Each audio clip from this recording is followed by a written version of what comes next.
paz do Senhor Jesus Cristo. Amém. Poucas vezes na minha vida eu subo num púlpito com o coração tão apertado. Tendo entendimento que Deus é tão maravilhoso e poderoso e sempre foi e sempre será, todas as vezes que eu subo no púlpito, venho com uma força, com uma graça que provém dEle e que me gera o entendimento que, ao falar a palavra dEle, com certeza vai ser um alimento, vai ser algo que vai abençoar vidas e vai abençoar a minha vida também, porque entendo que Deus é o emissor da palavra, eu sou apenas o transmissor dela, vocês são os receptores e eu também sou um receptor da palavra de Deus. E há mais ou menos 45 dias atrás, eu estava junto com a minha esposa, uma noite, perto das 11 horas, né, querida?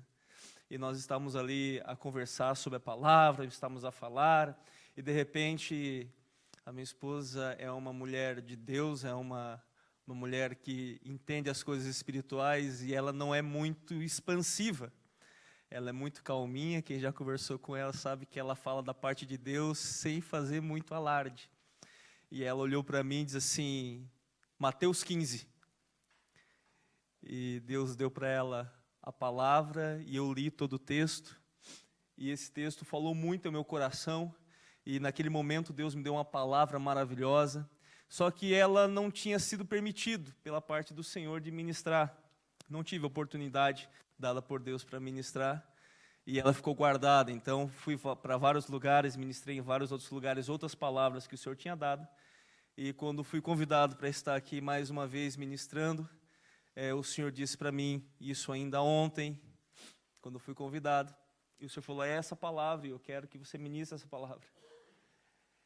Só que é uma palavra um pouco difícil, dada a circunstância que nós estamos a passar, com a perca do nosso querido Isaac.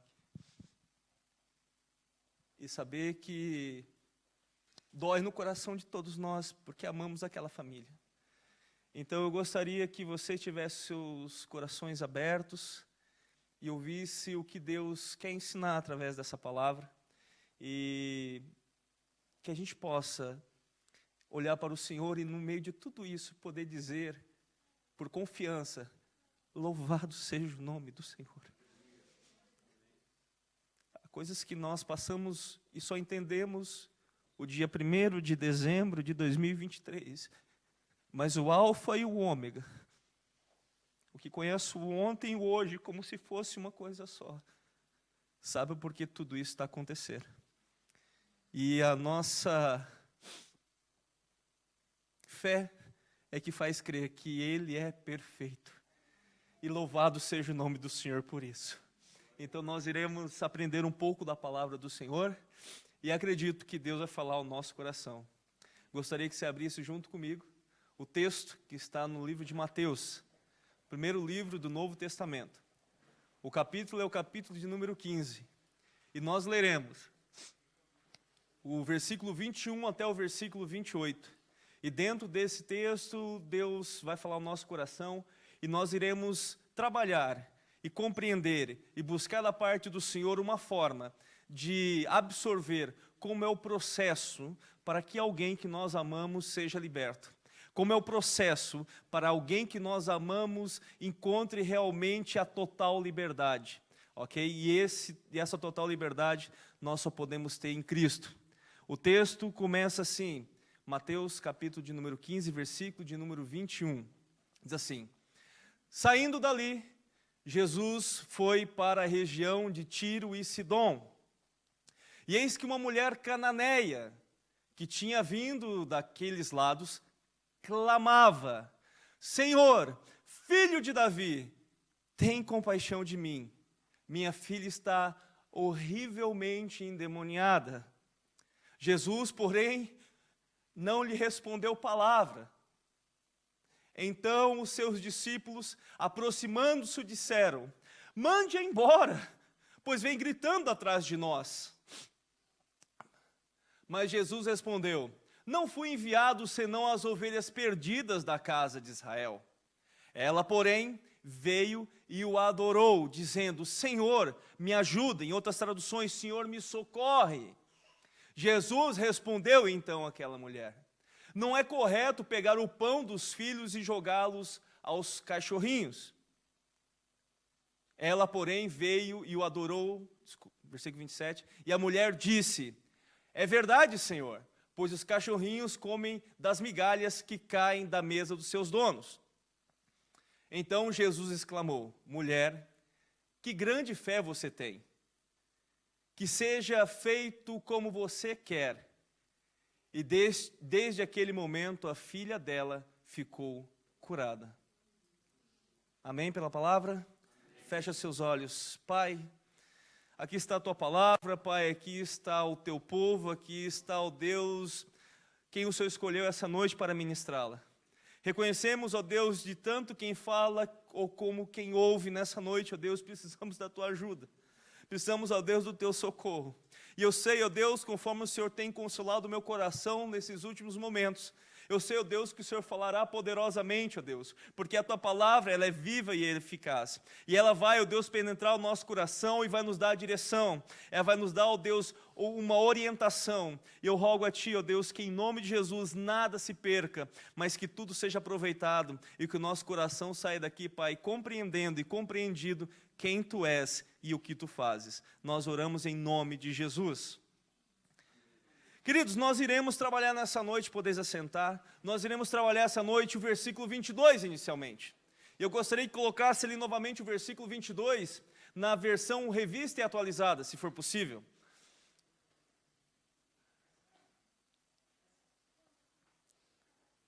Na versão revista e atualizada, se for possível, senão eu posso ler aqui. Ainda é outra, essa daí é corrigida. A RA, se faz favor. E o texto diz assim: e eis que uma mulher cananeia, que viera daquelas regiões, clamava.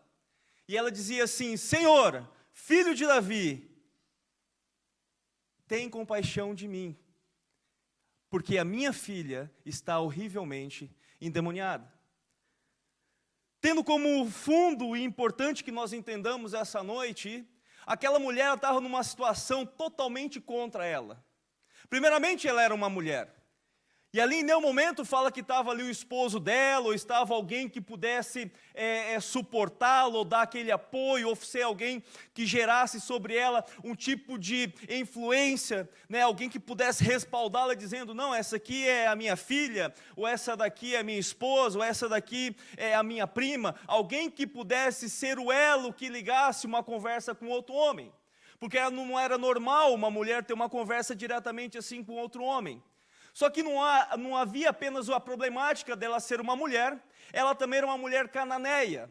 Ela vinha de uma região onde era considerado gentil.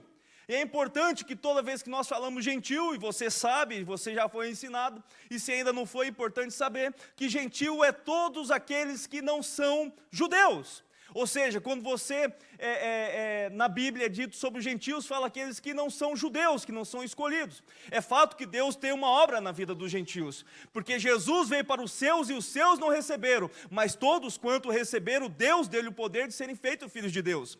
Mas naquela cultura, naquela sociedade, naquela maneira de ter o comportamento, as pessoas olhavam para um gentil e via a pessoa de uma forma mais pejorativa.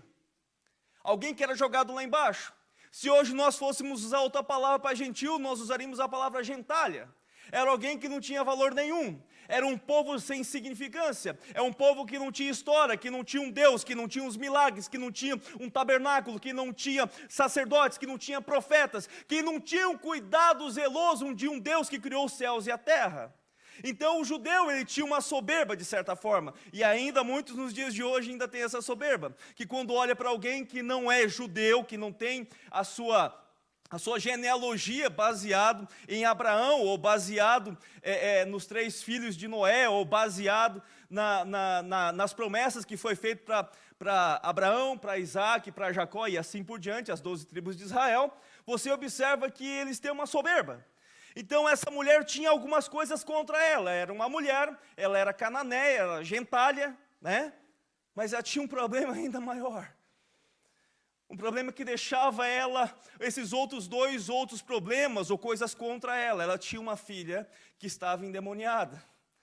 E o pior que não é apenas uma criança, não sei, não diz na Bíblia a idade dessa criança, dessa filha, se ela era uma criança ou era uma jovem ou uma adulta, mas ela não estava apenas endemoniada, ela estava horrivelmente endemoniada. E nós que em alguns momentos já tivemos o trabalho com libertação e já passamos por alguns lugares onde tivemos que orar, nós já vimos que existem pessoas que quando tem um espírito maligno, existe parece que uma hierarquia, e até falamos, quem faz o curso Casados para Sempre, nós falamos a respeito dessa hierarquia. Então existe o baixo escalão dos demônios, onde é aquele que você põe a mão em nome de Jesus, e ele pica a mula, porque ele sabe. Mas existe outros, como aquele gadareno, que tinha uma legião dentro dele. Ele se cortava, ele se batia. Existia um outro texto da Bíblia que fala que um homem tinha um filho que se jogava na água, que se jogava no fogo. E como isso é horrível! Porque não é apenas uma pessoa, e mesmo se fosse uma pessoa qualquer, você vendo isso te gera uma compaixão, te gera um sentimento de poder ajudar. De segurar, de proteger, de guardar, quando está ali se machucando, se auto-afligindo. Mas era a filha dela. Era a filha dela, então o coração dessa mulher, ela tinha um momento que tudo estava contra ela. Não tinha alguém ali para respaldá-la dizendo, é minha esposa, olha Senhor, eu sou aqui uma pessoa de imponência, me receba como Jesus recebeu Nicodemos.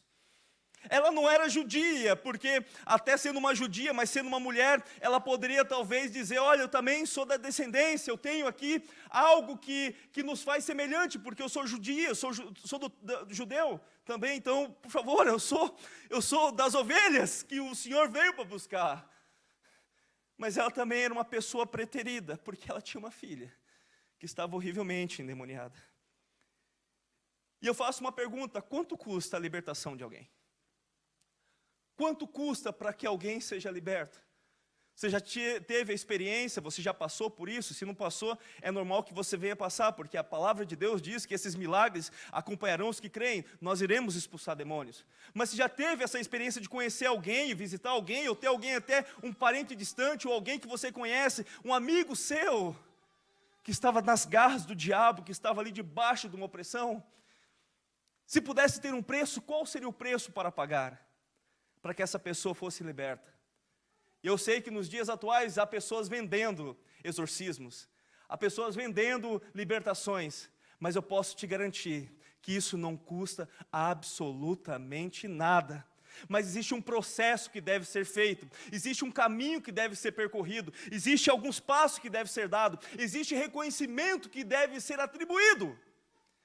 E no capítulo 15, versículo 22, nós vamos ver uma sequência de reconhecimentos que essa mulher teve para encontrar a libertação de um ente querido.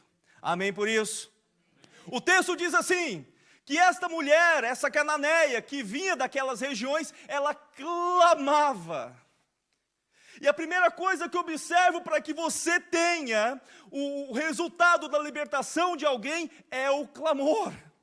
Porque aquela pessoa que está oprimida, ela não sabe como clamar, ela não sabe como buscar, porque ela está presa. Eu tive experiências com pessoas e elas ficam trancafiadas, elas não conseguem nem falar. Algumas vezes elas ficam emudecidas, ensurdecidas, mas alguém tem que clamar por ela. E aquela mulher, ela clamou, e a palavra utilizada ali no grego original fala a respeito de clamar, de invocar. É chamar a atenção, é gritar, é emitir um som alto, é clamar por socorro, é invocar o nome de Deus. É como alguém que está se afogando e dizer assim, eu preciso de ajuda para minha filha. É como se você estivesse sentindo aquilo que a pessoa está a sentir. E muito mais, aquela mãe que estava sentindo a vida da sua filha sendo destruída pelas garras do inimigo. Porque aquela criança, aquela menina, ela estava terrivelmente ou horrivelmente endemoniada. Então a primeira coisa que ela tem que fazer é clamar, e ela, mesmo não sendo uma judia, em algum momento, em algum ponto, ou pelo agir do Espírito Santo, ou porque ela viu acontecer na vida de alguém, ela percebeu que é importante clamar. Lá no livro de Jeremias, capítulo 33, versículo 3, vai dizer assim, Jeremias 33, 3 diz assim, Invoca-me, em outras traduções vai dizer, clama-me a mim, ou invoca-me e eu te responderei, anunciar-te-ei coisas grandes e ocultas que não sabes. Enquanto eu já tinha preparado esse texto, eu estava ali orando, estava ali com minha mente no Senhor, eu li novamente esse texto, essa parte, e eu descobri uma coisa, pastora Kenny, que muitas vezes Deus não nos conta todas as coisas, não nos faz conhecer as coisas que estão ocultas. Muitas vezes nós somos pegos de surpresa, como no dia de hoje. Muitas vezes nós somos pegos assim, de uma certa forma de surpresa, somos surpreendidos por algumas situações. Mas ao mesmo tempo que eu pensei nessa forma, que eu clamei ao Senhor, o Senhor poderia ter revelado, poderia ter falado, porque existem profetas na vida de tantas pessoas, olha, não vai para aquele lugar, ou houvesse uma advertência para que algo não acontecesse. Eu descobri que mesmo quando Deus não revela tudo aquilo que ia acontecer, e nós seremos incapazes de entender tudo aquilo que Ele vai ainda fazer, uma coisa é certa, que no meio de tudo isso, Ele nos dará força para suportar. Quando nós clamamos, muitas vezes Deus não nos impede de ter surpresas e ter o dia mau, mas Ele coloca sobre nós uma graça, resultado de um clamor, para que nós possamos suportar o dia mau. No livro de Efésios capítulo 6, não precisamos abrir, você conhece, Paulo fala para os Efésios dizendo, revesti-vos de toda a armadura de Deus. E quem fez o Casados para Sempre sabe do que a gente está falando, né? Estão ali por dentro. Revesti-vos de toda a armadura de Deus. E ali fala a respeito de uma indumentária, fala a respeito do capacete, da couraça, do cinto, fala de calçar os pés com a preparação do evangelho da paz, embraçar o escudo da fé e ter a espada do Espírito, que é a palavra de Deus. Se você observar isso, isso não é uma indumentária espiritual, não são aditivos que você recebe espiritualmente, mas são características de alguém que já está preparado pelo Senhor para suportar o dia mau. Porque terminando o texto do Efésios capítulo 6, lá no finalzinho vai dizer assim, quando você está revestido, você suporta o dia mau. Então quando você clama ao Senhor e te reveste com a salvação, com a justiça, com a verdade, com a preparação do evangelho da paz, com a fé e com a palavra dele, mesmo que você seja talvez pego de surpresa, você consegue suportar. Mas você tem que clamar, porque nós estamos despidos de certa forma da possibilidade de suportar o dia mau. Então temos que clamar. Romanos capítulo 10, versículo 13 vai dizer assim, porque todo aquele que invocar, ou todo aquele que clamar o nome do Senhor será salvo. Porque todo aquele que invocar o nome do Senhor será salvo. Há uma promessa, tanto no Antigo Testamento, e Paulo refere ela agora também no Novo Testamento, dizendo quando há um clamor, mas o clamor não é apenas gritar em voz alta. Mesmo que a tradução do original fala sobre isso, mas é aquilo que está dentro do coração. É entender o porquê você está gritando e clamando em voz alta, e para quem você está gritando e clamando em voz alta, porque tem muitas pessoas que no meio da dificuldade grita e clama para vários outros lugares, para vários outros ouvidos, para várias outras multidões e pessoas, mas o Senhor nessa noite está dizendo, você tem que clamar a mim, clama a mim e eu vou te responder, e se eu não te responder, porque Deus tem dessa de fazer silêncio, nós veremos no texto, Ele dar-te a graça para suportar os dias difíceis. E dar-te a graça, porque todo aquele que clama, Ele ouve, Ele atende, e essa pessoa será salva, essa pessoa será protegida. Às vezes você vai olhar na hora e vai dizer assim, por que isso aconteceu comigo? Mas dando alguns passos para frente, você entende que foi o Senhor que te deu graça para suportar aquela dificuldade. Em outras horas, em outro tempo, em outros momentos, você não seria capaz. Mas o texto continua. Além dela reconhecer para quem que ela tem que clamar, o texto continua dizendo, ela clamava, Senhor. A palavra Senhor aqui no original é Kyrios, que quer dizer Senhor a quem eu pertenço. Muitas vezes você chama pessoas por educação como Senhor.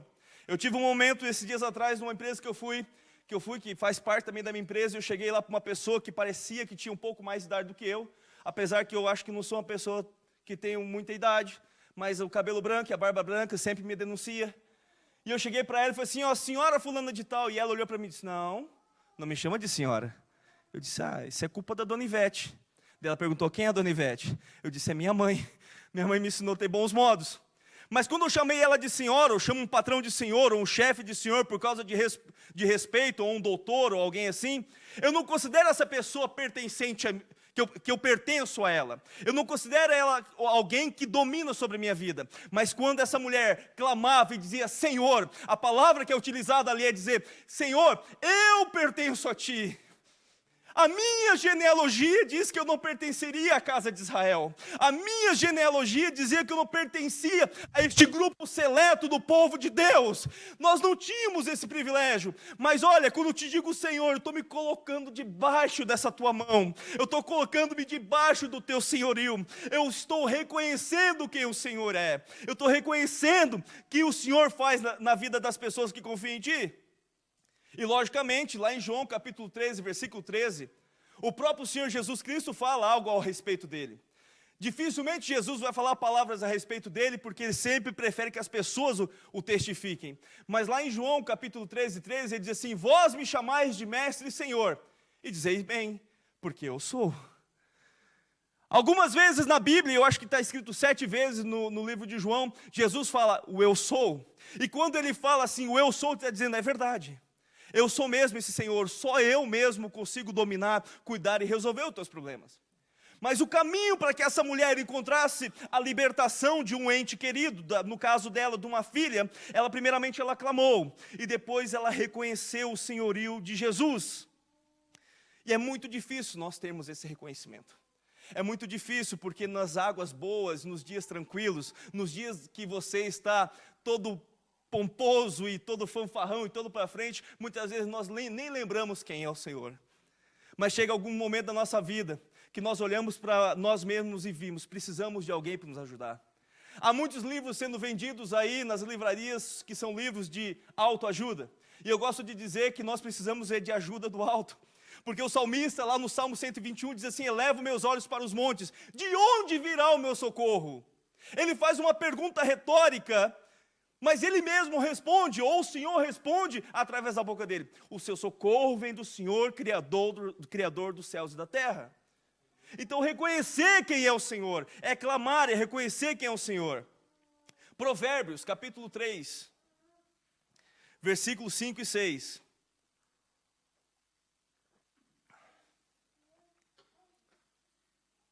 Possivelmente Salomão aqui, destilando da sua sabedoria que vinha do Senhor, ele diz assim, confia no Senhor de todo o teu coração, e não te estribes no teu próprio entendimento. Eu só quero fazer aqui uma menção sobre esse assunto, eu gosto muito desse texto. Primeiramente, ele fala de todo o coração, porque há pessoas que confiam no Senhor com parte do seu coração. Confia o Senhor como quem desconfia. Eu falo dessa forma porque há muito tempo atrás, eu vivi dessa forma. Eu cria em Deus, tipo assim, porcentagens, até que eu descobri que ai de mim se não cresce nele, porque ele é que faz nós sermos quem nós somos e andar como andamos e viver como vivemos. Mas Salomão, entendido disso, diz, confia no Senhor de todo o teu coração e não te estribes. Aqui fala a respeito do estribo, de colocar no animal. Não coloque o pé no seu próprio entendimento, porque quando você for pular e subir sobre o animal, o seu pé pode se escapar e você cair. É isso que Salomão está dizendo, não te estribes, ou seja, não te apoies no teu próprio entendimento. Próximo versículo. Reconhece-o em todos os seus caminhos, e ele endireitará as tuas veredas. O processo para que haja libertação na vida de alguém, primeiramente é clamar, depois é reconhecer o senhorio, e entender que somente ele pode fazer isso.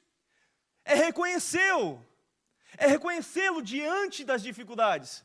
Meus irmãos, eu como estava dizendo, sou uma pessoa que, quase 40 anos, eu acho que eu estou quase chegando no topo da montanha, A gente parece que demora 45 para subir, 45 para descer, parece que mais do que isso é só canseiro e fadiga, apesar que Deus abençoa aqui o Portugal, porque há pessoas que vivem até os 100 e vivem muito bem, e que Deus nos dê essa graça também.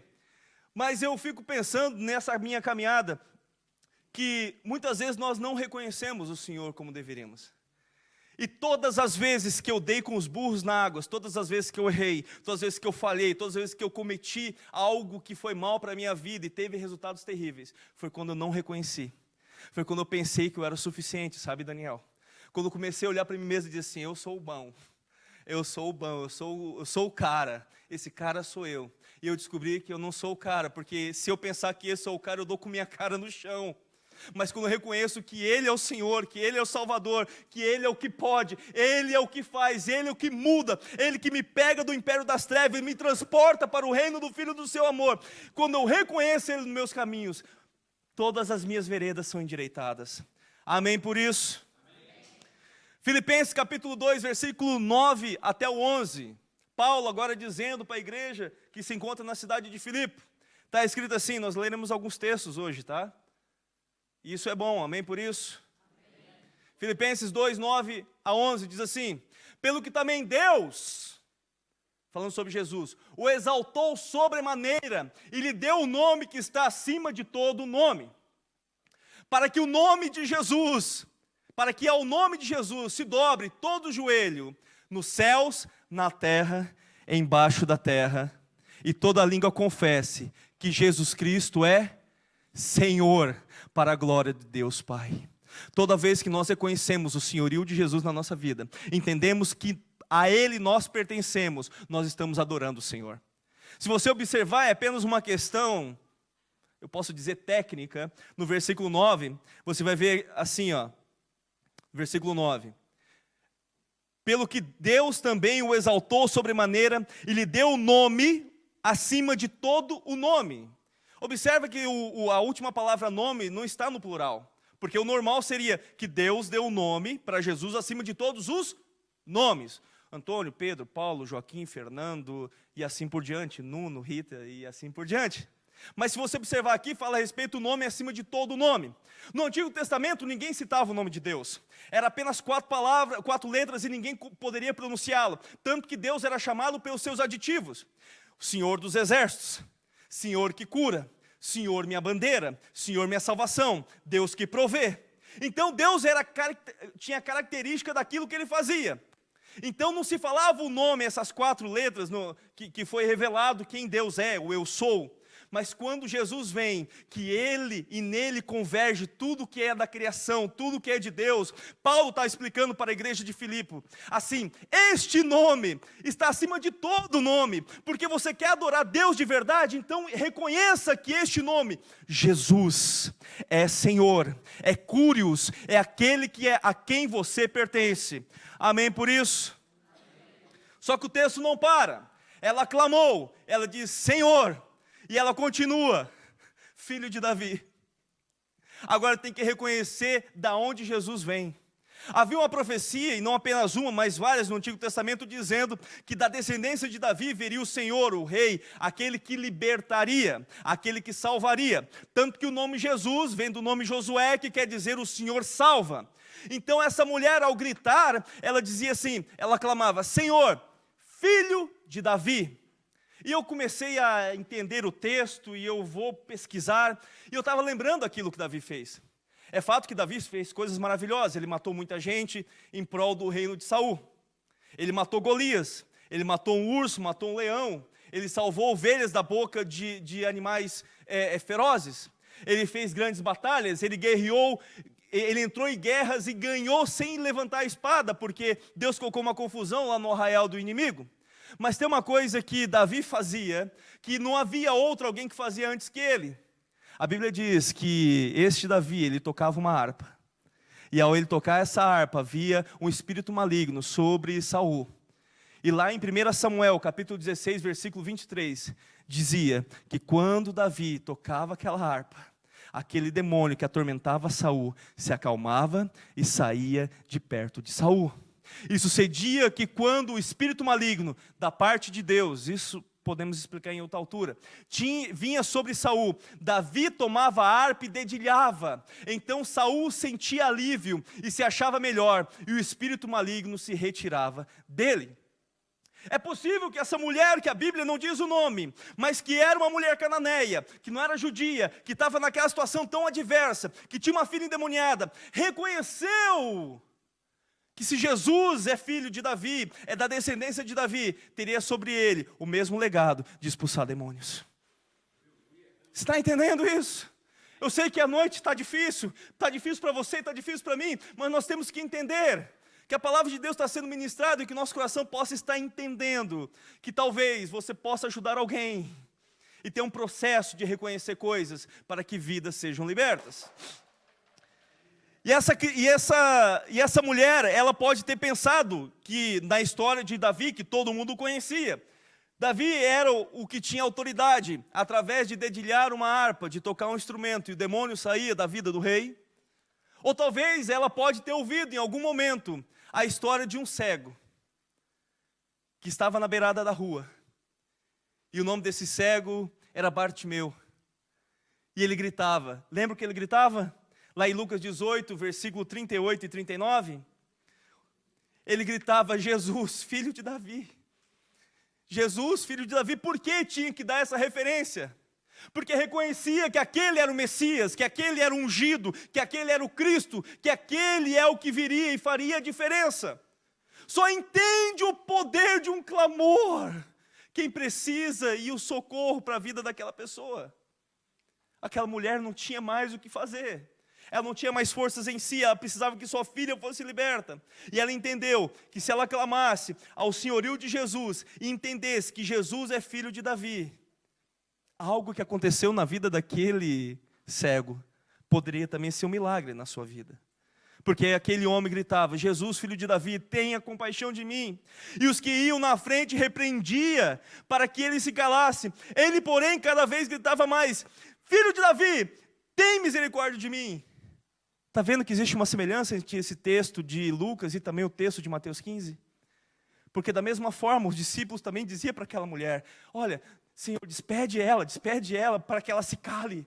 Mas quem está com sofrimento, quem está com alguém preso nas garras do diabo, com certeza não vai se calar, mas vai clamar no lugar certo e vai dizer: Senhor, Senhor, liberta, Senhor, tem misericórdia, Senhor, filho de Davi, tem misericórdia de mim. E aquela mulher, talvez olhando para a história de Davi, que expulsava demônios de Saul, ou a história do cego de Jericó, ela apelou para a compaixão. Ela apelou para a compaixão, igual o cego também fez. Versículo seguinte, você vai observar que ela clamava, dizendo: Senhor, filho de Davi, tem compaixão de mim. E agora eu falo sobre algo peculiar, particular. É fato que nós devemos orar em conjunto.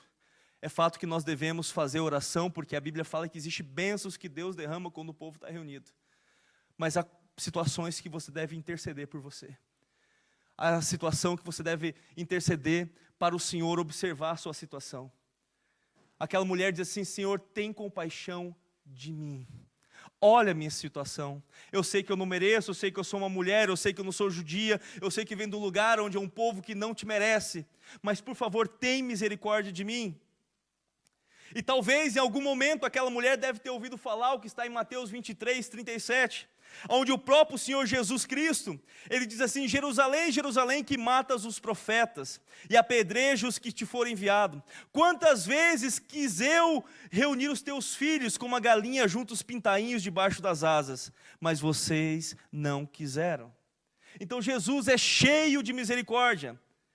Talvez aquela mulher ouviu falar o que está escrito em Marcos, capítulo 1, versículo 40 e 41, onde havia um homem que estava leproso, e a lepra é algo que estava deteriorando o corpo daquele homem. E diz a Bíblia que, Marcos 1, 40, 41, que aquele homem aproximou-se dele, um leproso, e rogando-lhe de joelhos, e diz assim: se quiseres, podes purificar-me. Olha a resposta de Jesus, no versículo 41, e eu quero que você ouça com seus ouvidos espirituais. Jesus não tem os ouvidos tapados, Jesus não está com as mãos encolhidas, Jesus quer fazer algo na minha e na tua vida. Mas olha só o que Jesus responde. Jesus, profundamente compadecido, em outras traduções, movido de íntima compaixão, estendeu a mão, tocou-lhe. Ele era leproso, ninguém podia tocá-lo, você sabe disso, um leproso não poderia ser tocado, mas Jesus estendeu a mão, mostrou a compaixão, tocou-lhe e disse: quero, fica limpo. Quero, fica limpo. Essa mulher talvez tinha milhares de testemunhas em volta dela. que talvez viveram um milagre de Jesus, que viveram algo sobrenatural de Jesus, e ela tenta fazer da mesma forma, fez como o cego de Jericó, fez como esse leproso, clamou, reconheceu o senhorio, chamou Jesus de filho de Davi, pediu: tem misericórdia de mim.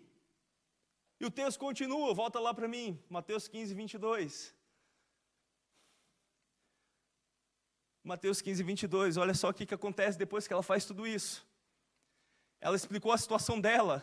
Senhor, eu estou clamando, reconhecendo o Senhor como meu Senhor, sei que você é da descendência de Davi, tenha compaixão de mim, eu sei que o Senhor tem compaixão, como mostrou para tantas pessoas. Sabe por quê? Porque minha filha está horrivelmente endemoniada.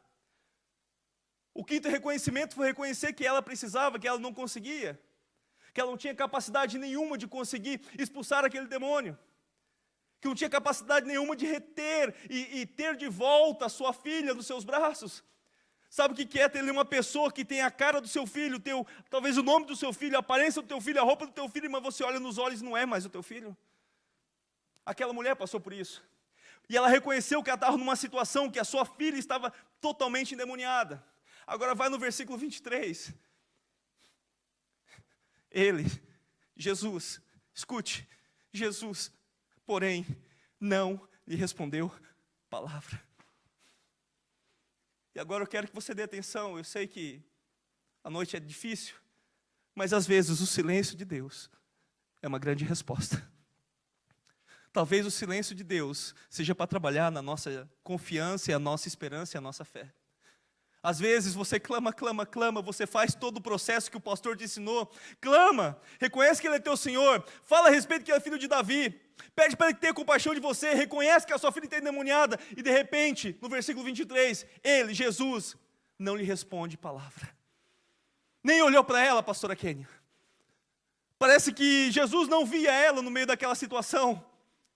E para piorar, olha só que os discípulos falam, e os seus discípulos aproximando, rogaram-lhe: despede logo esta mulher, porque vem clamando atrás de nós, ela está incomodando, ela está sendo chata, ela está sendo impertinente, ela está sendo malquista. Como está o coração daquela mulher naquele momento? Mulher, cananeia, preterida, filha endemoniada, e rejeitada por aquele que é o único que pode salvá-la. Eu não sei se você já passou por isso, ou já conhece alguém que passou por isso, e oxalá que isso nunca seja visível ou vivenciado na sua vida, mas quando eu olho para essa mulher, eu vejo que ela está num lugar que é o pior lugar para estar. O lugar de rejeição, o lugar de não ser amada, o lugar de ser alguém que ninguém quer dar nada. Versículo 24, e você leu antes comigo. Mas Jesus respondeu, e não foi respondido para ela, foi respondido para os discípulos: não fui enviado senão as ovelhas perdidas da casa de Israel. Não fui enviado senão para as ovelhas perdidas da casa de Israel. Aquela mulher também estava perdida. Aquela mulher também precisava de ajuda. Versículo 25.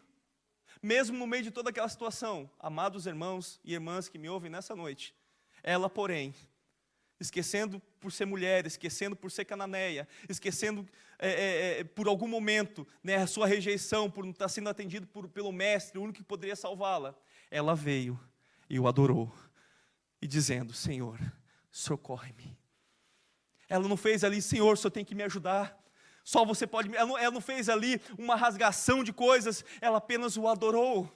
Eu encontro uma verdade na adoração, eu encontro uma libertação na adoração, porque na adoração não é para mim bajular a Deus, a adoração é para que o céu se manifeste na terra, a adoração faz com que o impossível se torne real, na adoração é onde o Senhor habita. Nós aprendemos esses dias atrás no Casados para Sempre, que a adoração é uma arma onde o inimigo é emudecido e ele é trancafiado e ele é calado.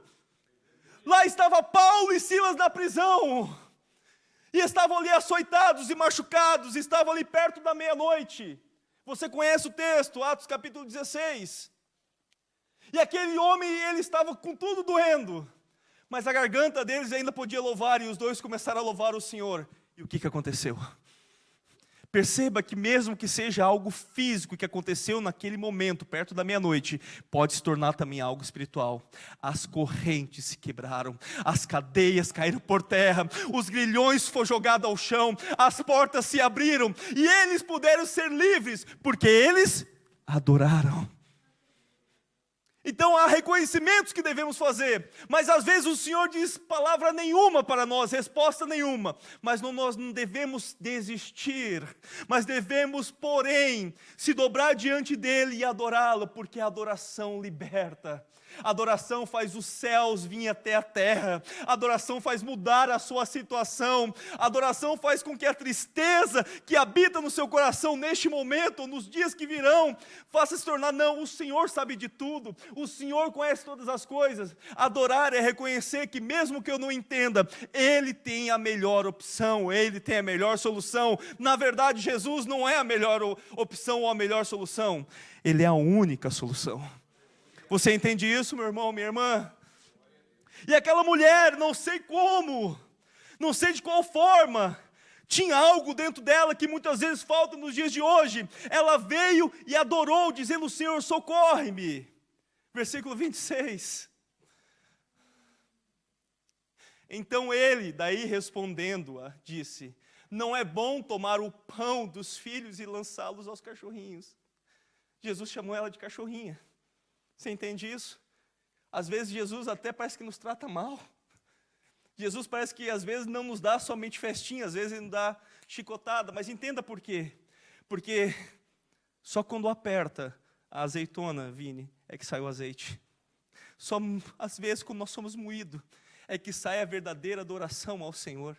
Às vezes é quando a gente é prensado, e a pastora leu no começo o texto lá de 2 Coríntios, se eu não me engano, 1 Coríntios, fala a respeito de que essa momentânea tribulação produz algo. Então Jesus chama essa mulher e fala assim: não é bom que seja feito dessa forma. Versículo 27. Ela, contudo, essa mulher tem uma coisa que falta nos dias de hoje. Ela, contudo, replicou, disse: sim, Senhor, é verdade. Porém os cachorrinhos comem das migalhas que caem na mesa do seu dono, ou dos seus donos. Eu quero falar a respeito de mesa, e eu só tenho mais 5 minutos e eu acho que eu consigo terminar. Você não é uma filisteia, você não é uma cananeia, você não é alguém que está lá sozinha, você não é alguém que quando você fala, Deus não te atende. Mas aquela mulher, mesmo naquela situação tão difícil, e tendo a filha endemoniada, ela viu que até as migalhas supriu o coração dela. Agora Deus, pela sua imensa graça, lá no Salmo 23, fala: preparas uma mesa na presença dos meus adversários, unge minha cabeça com óleo e meu cálice transborda. Todas as revelações que Jesus fez particularmente, pessoalmente, foi na mesa. Foi na mesa, junto com os discípulos da estrada de Emaús, aonde, ao partir do pão, os olhos deles foram abertos. Eu estou a dizer para vocês, vocês não podem se comparar à mulher cananeia, porque vocês não são os cachorrinhos que vão comer da migalha, mas as migalhas já fez a libertação daquela mulher, daquela filha que estava endemoniada, mas o Senhor nessa noite chama: vem para a mesa. Há pessoas que não conseguem entrar num lugar onde você pode ter um olhar para Jesus e dizer não mais Senhor apenas, mas chamar Ele de Pai. E saber que Ele vai cuidar de você, que Ele sabe a sua dor, que Ele sabe o que você está passando. Mas o que impressionou Jesus, e você vai ver o texto, versículo 28, algo impressionou Jesus. E Jesus, agora sim, no versículo 28, então lhe disse Jesus, agora Jesus olha para ela e fala pessoalmente com ela: ó mulher, que não tem nome, grande é a tua fé, faça-se contigo como queres. E desde aquele momento, sua filha ficou sã. Queridos,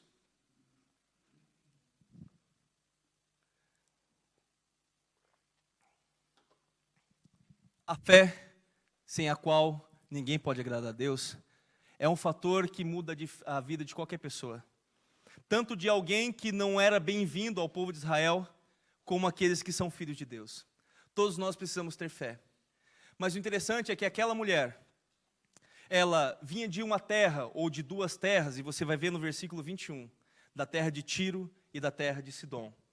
E eu quero terminar com essa informação. A terra de Tiro, a palavra Tiro, aquela região, quer dizer rocha. É uma cidade fenícia do Mediterrâneo, muito antiga, grande, esplêndida, próspera no comércio e poderosa por terra e por mar. Isso era Tiro. Sabe o que é Sidom? Sidom é uma cidade antiga e rica da Fenícia, na costa leste do mar Mediterrâneo, a menos de 30 quilômetros ao norte de Tiro. Tanto Tiro como Sidom eram cidades que tinham tudo naquela época. Eram ricas, eram prósperas, eram cidades que todo mundo queria estar. Tanto que Tiro é uma cidade onde eles prosperavam tanto na terra como no mar. Só que aquela mulher que era nascida naquele lugar, tinha uma coisa que aquele lugar não poderia curar. E ela teve que sair da onde ela estava e encontrar com quem poderia curá-la. Nessa noite eu gostaria que o teu coração, assim como o meu, já que você não passou e nem passará por nada parecido com isso, mas que você fosse um anunciante de todas as mulheres cananéias que estão lá fora, que têm seus filhos, suas filhas, endemoniados, vivendo debaixo da guerra do diabo, maridos, sobrinhos, tios, amigos, pessoas que estão lá fora, estão debaixo das garras do diabo. Você pode dizer, olha, lá você pensa que você vive num lugar próspero, Sidom e Tiro, mas eu quero te dizer que somente em Jesus há libertação. Somente em Jesus há cura completa. Somente em Jesus a sua vida pode ser transformada. Aquela mulher tinha fé, mas enquanto ela não colocou a fé no Senhor certo, no Deus certo, a vida dela não foi mudada. Se a fé dela continuasse lá em Tiro, lá em Sidom, não teria solução nenhuma para a filha dela. Mas a partir daquele momento que ela adorou o Senhor, e que ela falou a respeito, que ela mesmo das migalhas já era o suficiente, a Bíblia fala que a partir daquele momento, a sua filha foi curada. Talvez você não precisa passar por isso, porque o Senhor já tem a sua vida limpa e clara como a neve. Mas você conhece alguém lá fora que precisa de ser liberto. Talvez é um amigo do seu trabalho que você em algum momento pensa que ele é o seu inimigo, ele é o demônio. Mas a Bíblia vai nos ensinar também que o nosso adversário não é carne ou sangue. Ok? Então, ao invés de nós pensarmos que nós devemos buscar se vingar ou trazer algum tipo de palavra contra essas pessoas que nos fazem ou tentam nos fazer mal lá fora, porque elas estão sendo influenciadas por demônios, o que você pode fazer é orar por ela, clamar por ela. Sabe quanto custa uma libertação? Que foi a primeira pergunta que eu fiz no começo do culto. Sabe quanto custa uma libertação? Custa alguém se colocar na brecha e pedir perdão por aquele que está preso e clamar e reconhecer o senhorio por aquele que está ali aprisionado. É mesmo tendo resposta negativa, porque talvez aquela pessoa, aquela menina que estava endemoniada porque de certa forma procurou estar envolvida com espíritos malignos. O Senhor nem deu moral para ela, mas quando aquela mulher, aquela mãe o adorou, e Jesus viu fé nela, aquela fé que muitas vezes nós não vemos nos dias atuais, Jesus fala, a tua fé fez com que a sua filha fosse liberta, a partir daquele momento. Conhece alguém que está precisando de libertação? Pastor, da minha família não, nós é tudo crente, batizado, tomamos ceia e tudo. Estou falando da família. Estou falando de alguém que está lá no caminho que você anda. Alguém que está caído no chão e você pode passar de largo, como aquele sacerdote, aquele escriba. Ou ser como aquele bom samaritano que, vem cá, vou te levar para alguém que pode te curar. Quem é você no meio de tudo isso? Alguém que diz assim, o problema não é meu, isso aqui é consequência do pecado daquela pessoa. ou alguém que entende o poder de Jesus e sabe que Ele pode libertar, não somente você e sua família, mas todos quantos o Senhor colocar no meio do seu caminho. Fique de pé no seu lugar. Tiro e Sidom não foi suficiente para aquela mulher, mas Jesus, que não tinha ali riqueza nenhuma, não tinha nada que aos olhos seria esplêndido, foi o suficiente. Até as migalhas que caem da mesa de Jesus faz milagres tremendos. Imagina só quando você senta na mesa e come do manjar que Ele fez para você. Está entendendo? Não guarde isso só para ti. Sabia que é pecado? Sabia que é pecado? Porque nós temos uma missão nessa terra, é conhecer a Deus e fazê-lo conhecido. O culto é de vitória. Que vitória haverá na sua vida se as pessoas que Deus permite você conhecer estão derrotadas? Que vitória há na sua vida se você estiver andando por caminho onde pessoas que podem ser transformadas através daquilo que Deus te deu não estão sendo? Porque estava Pedro e João indo para a igreja para adorar, e havia ali um homem que era nascido e ele estava pedinte, e ele pede, estica a mão para Pedro e João, e João diz assim: eu não tenho ouro e não tenho prata, você está paralisado, você está aí preso, mas o que eu tenho eu te dou, em nome de Jesus, levanta e anda. Você poderia dar um amém por isso? Não por causa do pregador, mas por causa da palavra. Entender que você tem da parte de Deus uma unção e uma graça de fazer aquilo que Jesus fazia, libertar pessoas, tirar que eles estavam presos e trancafiados. Agora minha pergunta é: quanto custa para você alguém ser liberto? Desperta, tu que dormes. Deus vai te fazer passar por pessoas que estarão horrivelmente atormentadas. Não tenha medo, não tenha medo do escuro, você é luz. E para terminar, Mateus capítulo 5, versículo 14, se eu não me engano, vai dizer assim: vós, se alegre comigo, vós sois a luz do mundo, ponto.